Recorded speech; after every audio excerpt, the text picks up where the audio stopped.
ఇక్కడికి వచ్చినప్పుడు ఈ రోజే ఒక వార్త వచ్చినది కూడా మీరు గుర్తుపెట్టుకోవాలి. సుప్రీంకోర్టు ఏదైతే ఉందో షెడ్యూల్ కులాల కోసం ఏబిసిడి కేటగరైజేషన్ సబబని ఒక నిర్ణయం చేశారు. నేను ఎప్పుడు మీరు ఒక విషయం గుర్తుపెట్టుకోవాలి, ఈరోజు నేను చెప్పడం కాదు, సామాజిక న్యాయం తెలుగుదేశం పార్టీ సిద్ధాంతం. ఒకరిని కాదు, అందరికీ న్యాయం జరగాలి.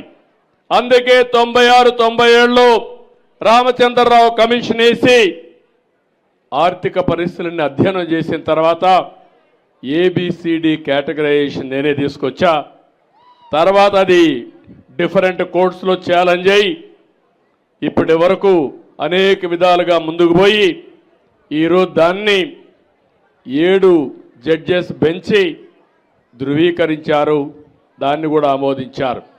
నేను ఒకటే మీ అందరినీ కోరుతున్నాను, జనాభా దామాషా ప్రకారం ప్రతి కులానికి, ప్రతి మతానికి, ప్రతి వర్గానికి న్యాయం చేయడం తెలుగుదేశం పార్టీ సిద్ధాంతం అని కూడా మీకు తెలియజేస్తున్నా. అందుకే మొన్న ఎన్నికల్లో మీరు చూశారు, నేను ఇచ్చినప్పుడు సీట్లు కూడా ఇక్కడ శబరిని ఇక్కడ ఎంపీగా ఇస్తే పక్కన ఎంపీగా నాగరాజు ఒక కురబ కమ్యూనిటీకి సంబంధించిన వ్యక్తిని ఇచ్చాం. పక్కన అదే మార్గ అనంతపూర్లో ఒక బోయ వాల్మీకి కమ్యూనిటీకి ఎంపీ ఇచ్చాం.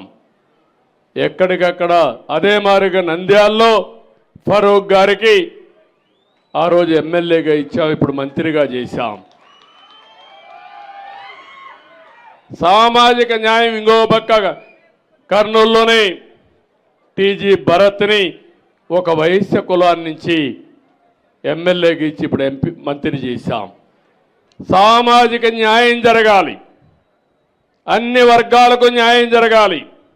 ఈ ప్రభుత్వం అందరిది, నేను మీ అందరి వాడిగా ఉంటాను, శాశ్వతంగా అదే చేస్తాను. ఎక్కడ పేదవాడుంటే అక్కడ ఉంటాను.